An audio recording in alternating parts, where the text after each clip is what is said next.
মেজদি, একটু বলবি রে জগন্নাথের গল্পটা? ওই যে জগন্নাথের ওই যে ইসে তো মানে লক্ষ্মী কি করছিল।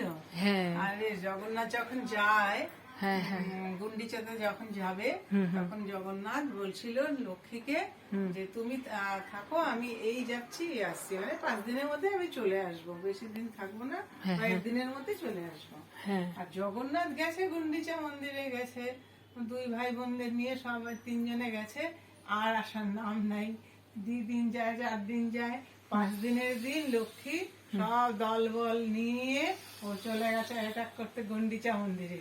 আর যেই দেখছি জগন্নাথ লক্ষ্মী আসছে, তখন জগন্নাথ লুকায় পড়ছে, লুকায় পড়ে বলছে লক্ষ্মীকে ঢুকতে দিও না, তাই বলছে ওকে গিয়ে আটকাও। আর এটা অপমান হয়ে গেছে লক্ষ্মী। লক্ষ্মী তখন ওর দল বল নিয়ে কি করবে, কার উপরে রাগ মেটাবে, যেমন স্বামী স্ত্রীরা করে না, বউ বরের সঙ্গে লড়াই করতে না পারে অনেকটা ভাঙবো, ওইটা ধরো, এগুলা করতে থাকে, সেরকম।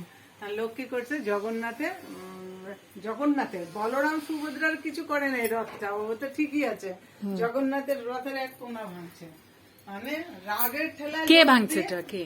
ওর লোক দল, ওর দল বল আছে না, দল নিয়ে গেছিল না, দল বল নিয়ে গেছে, ও জগন্নাথের রথের একদিকটা একদম গুঁড়া করে ফেলছে, মানে নষ্ট করে ফেলছে রথটাকে।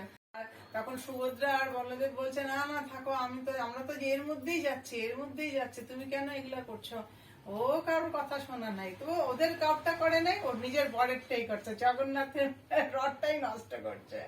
একটা মজার না একটা ঘটনাটা, খুব মজা। যখন আসবে জগন্নাথ ফিরে, যখন ঢুকবে শ্রীমন্দিরে, পুরী মন্দিরে, তখন ঢুকতে দেবে না, অনেক তখন মানাবে, মিষ্টি আনবে, রসগোল্লা হাড়ি হাড়ি মিষ্টি এনে দিবে, এই করবে লক্ষ্মীকে খাওয়াবে, লক্ষ্মীকে মানে ইয়ে করবে। হ্যাঁ, লক্ষ্মীকে যেমন স্বামী স্ত্রীদের ব্যাপার হয় না, তুমি কেন আমাকে এরকম অপমান করছো, তোমাকে ঢুকতে দিব না, তুমি এই করছো না, তোমাকে ঢুকতেই দিব না, তখন বড়রা কি করে, বউরা তোমাকে মিষ্টি দিব, তোমাকে সোনা দিব, এই দিব করে না, এই লীলাটাই হয় আর কি।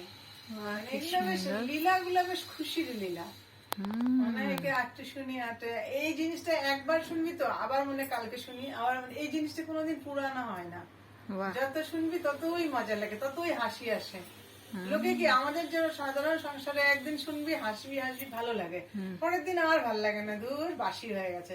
কিন্তু ঠাকুরের জিনিস আর বাসি হয় না, যত শুনবি তত মনে হবে যে একটু শুনি তো, বাহ ঠাকুরের কথা বলছে, বাহ, মুখটা এমনিতেই হাসি এসে যায়।